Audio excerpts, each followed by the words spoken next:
Well, hello everyone, and welcome to the special Wednesday edition, Wednesday before Thanksgiving edition of the Status Chat. We're going to look at how many tabs do I have open. Like I got 7 tabs open. We're going to look at something real quick as we go through here, check the economic condition right before Thanksgiving, see how things are going. Now, a lot of these reports are going to actually be October ending, and so we'll soon be coming into the end of November, so that give us a little better idea, but we'll see what there is to see. But first, let's get into what we always have to get into right now.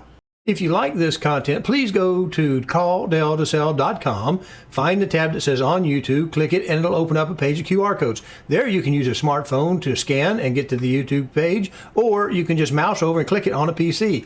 There you'll be able to subscribe to this little button over here and click the notification bell so that YouTube will notify you when each Friday's blog has been uploaded. Thank you. All right. How about a little human interest real quick? Since Thanksgiving is tomorrow, and by the time you probably see this, Thanksgiving will have come and gone. Tell me, how do you generally prefer your turkey? 1, no turkey at all. You hate turkey. Number 2, I guess, would be you like it roasted in the oven, traditional baked. A third would be deep fried, kind of Cajun style. That's very popular these days. A version of that you could also consider deep fried was air fryer, where they do it in without the oil, and smoking. That would be the last version that we have. Well, let's throw one more in there and call it anybody's turkey, as long as I don't have to cook it turkey. Those are usually pretty good that way as well. Here, to have that human interest thing in here so that we're not just all talking about boring numbers, let's look at this video from yesterday. Well, let's open it up, and we got to probe it. Looks like we're about to fill up on the bottom there. I'll have to put the video down. We'll check it. Now I got that done. That really serves no purpose, just short of 20 seconds or whatever it is of smoke rolling out of a smoker. Turned out real well. I like to get some early in the year, like to buy 2 turkeys while they're kind of that come in and shop with us type price, and I'll freeze one and cook the other one early and then quarter it up and put it off into the freezer before I get totally burnt out on turkey because of the holidays. All right, let's look at our first little tab that we have here today, and it will be from the conference board. And I'll give you the link to all of these in the description of Status Chat, so you can use them or extract whatever you want to out of the particular thing that you're looking at, in case you want to include them in any kind of presentation from other areas, whatever you might have. Comfortable. So we're going to look at U.S. consumer confidence, conference board. Let's go ahead and zoom that down to the headline and then zoom in. U.S. consumer confidence improved again in November. Now notice what date this is, updated Tuesday. That would be yesterday. Trying to keep this stuff hot off the press as quickly as it's available to you. Labor market optimism drove up confidence for a second straight month. How about that? We're getting better. We were looking at things better at what they were. Now, the Conference Board Consumer Confidence Index rose in November to 1.7 in 1985 dollars. There we go. Up 2.1 points from 109 in October. Now, these numbers don't really mean a lot to me because they're index numbers, but to get, I understand the direction. We're doing a little bit better. So I'm going to leave this part out here for you to read. Consumer confidence continues to improve in November and reached the top of the range that has prevailed over the past 2 years, said Dana M. Peterson, chief economist at the conference board. So we know that we're really kind of maxing out the good information.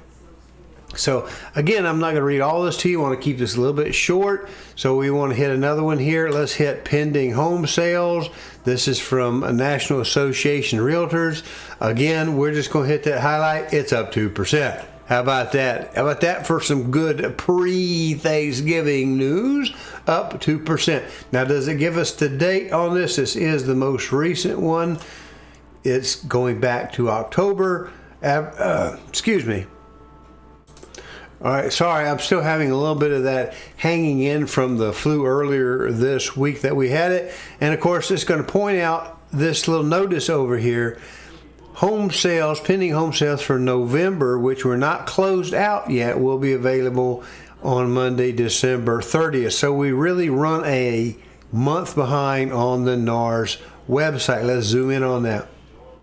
So all we're going to look at here with this is we're up 2%. Latest news, pending home sales increased 2% in October 2024. All 4 regions of the U.S. experiencing month-over-month gains in transactions led by the Northeast. Year-over-year contract signing rose in all 4 regions, with the West showing the highest increase.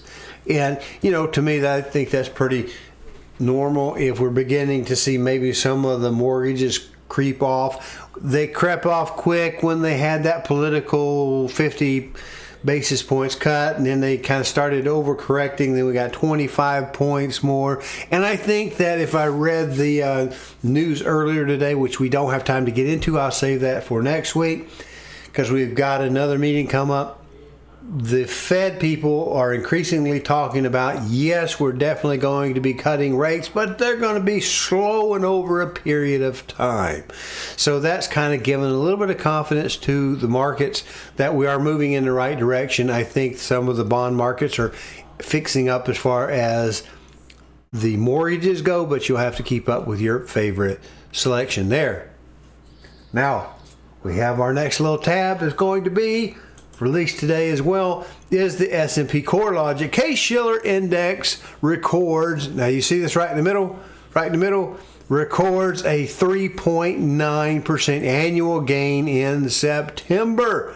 That feels like a treat, better than free deviled eggs without calories in them.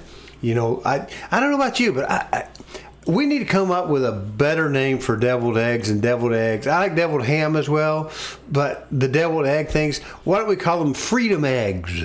Try that at your get-together. They're freedom eggs because we don't want the devil. We've had enough of that stuff here lately. So, anyway, back to it.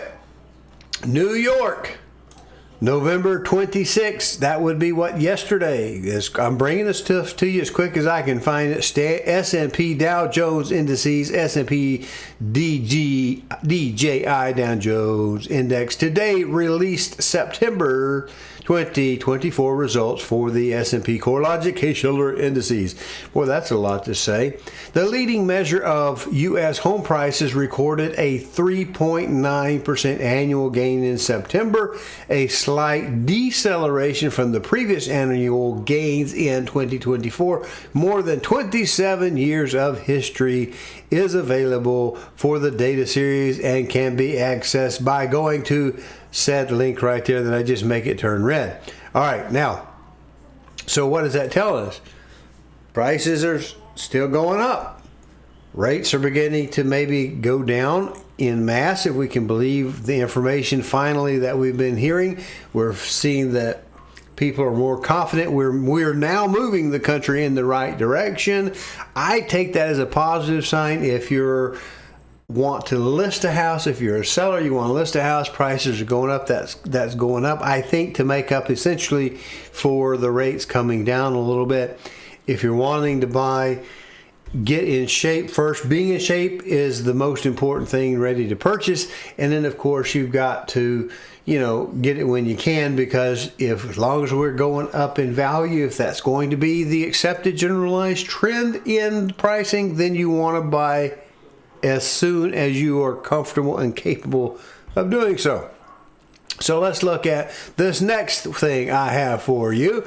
And this is from the United States Census Bureau up here in this corner. And it's for immediate release. Now, what is today here on this? 26. That was yesterday. So today's announcement I'm reading to you came to us yesterday, November 26. Let's zoom in on that again.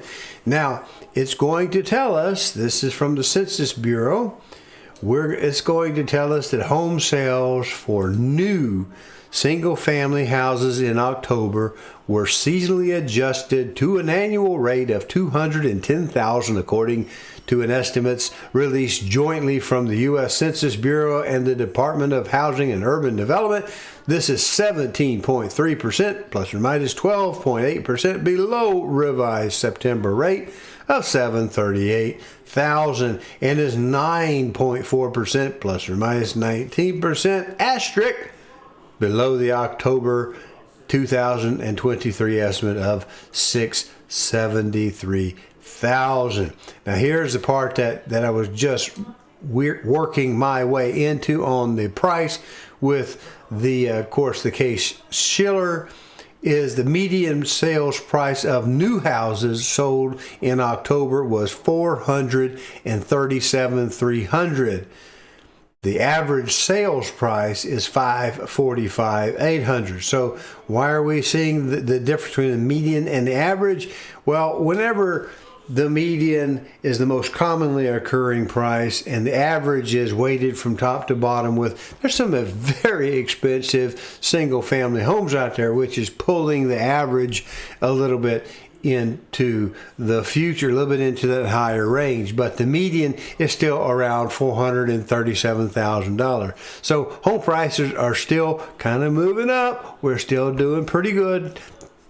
If you're looking at prices and you're looking at buying homes, you know that once we tick over the winter time, the gray season, we're going to start headed towards spring, and April is historically one of our kind of peak months. And you can always find the sales in a couple of the areas around me. If you go to CallDelToSell.com and go to the data pages and pull up the individual charts, there's some per county that you can look at, and 9 charts per page are real quick. They're not big charts, but you can see the general wavelength of it. Is it going up? Is it coming down? What's it doing in those subsections? All right, well, let's look at one more thing here because we want to talk about this.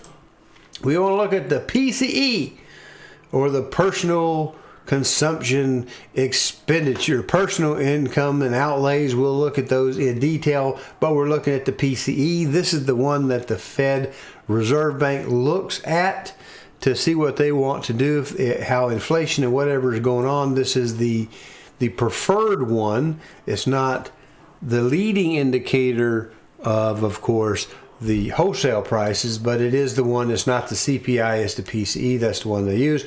And look at the headlines. PCE, Fed's preferred inflation gauge rises to 2.3 annually, meeting expectations 7 hours ago. PCE, a key inflation measure, sped up in October, so we're speeding up a little bit with our inflation according to the PCE. We did cut those rates.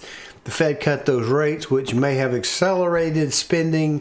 Yes, it may have done that 5 hours. So, 5 hours ago on that story. Stock market news. You can look at any of these. Just Google PCE news. But let's kick over to the actual BEA, Bureau of Economic Analysis, I believe. Sometimes I lose myself in the 3-letter acronyms. But here we are, the government's website, news release, personal consumption outlays for October. And we look at it, the PCE increased 0.2% in October. That's not too bad. Excluding food and energy, PCE price index increased 0.3, because remember, energy has been holding our prices down significantly. Real DPI, or disposable personal income, increased 0.4%. So I want to look at that. It says that disposable personal income rose 0.4%, while the consumption index here rose only 0.3%. So I think we're making some gains here. And here's the breakdown. If you want to remember, this will be included in the link over on the YouTube page where the status chat is, but you can see personal income. It actually went up. There we are at 0.6%. Disposable went up 0.7%. Personal consumption expenditures, they went in current dollars up 0.4%. So that to me tells us that we really are seeing a little bit better environment post all the turmoil of the election that was. Now it's over. We've got a new sheriff in town. We're taking care of some business. We're maybe shutting some wars down. The world seems to be breaking out with a little bit more peace. Let's hope that holds. And speaking of peace, please don't eat the last piece of cherry pie, because you know everybody in the family says, well, there's only one left. I don't want to go and beg it. I don't want to have to put this away. Somebody's got to eat it. Leave it for some skinny bloke out there to try that down, or to take home to their youngins. Wink, wink to their youngins. They may not get it home, but that's what family get-together is all about. I wish for you a traditional Thanksgiving dinner, and that everyone remains safe and healthy, and nobody gets into the potato salad with the onions in it if they're allergic to the onions or get the headache. You know how the general deal is. You throw for everybody. But now let's look at our numbers for this week. Hello, I'm Delbridge of Benchmark Realty, Murfreesboro, Tennessee. If you are currently unrepresented and would like to know how to compare up to 3 properties side by side and room by room, then go over to my new YouTube channel, CallDelToSell. That's 1 L and Del, no spaces. Watch the demo on Real Scout, and then call me and we'll set up your exclusive ad-free account today. All right, let's hit these numbers. Now remember, I think we're getting ready to hit our year-ending Fed meeting, the December one. That's when we kind of want to look at some stuff. We want to look at the beige book if I can. We may spend some time looking at the beige book, see what the different regions are telling us, kind of get an idea to see if we're going to get one more this year. Because remember, they originally said 3 in 2024, and they kind of hinted at least 3, and then they kind of backed off. Maybe we shouldn't do but 2, and I'd be okay. And then politics hit, and we did 3 anyway. But we got to keep an eye on inflation, so we'll see what's going on in December when it comes up. But last week, 11/21/24, our numbers from that week are 24,158 in the opportunities. That's the availables and coming soons. Then we had 3883 in the under contract still showing. Both of those numbers dipped down just a little bit, not significantly, and the ratio remained at 16%.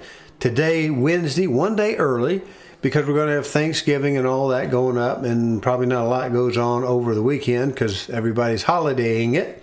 We have 27/24 is today. 24/131 are the opportunities. That's down just a little bit. 3782 are the under contracts still showing according to the system, and the integer ratio between those did not change.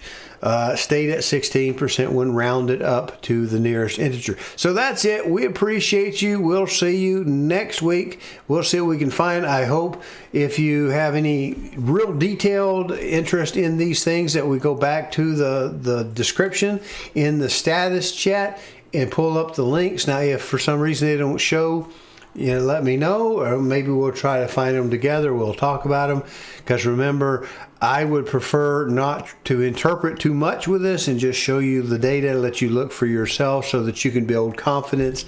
Come up with your own questions, your own determinations of what you think things are, because it's your life we're working with here, your future, your investments, your deal. So I'm just here to help. Appreciate you. We'll see you next week.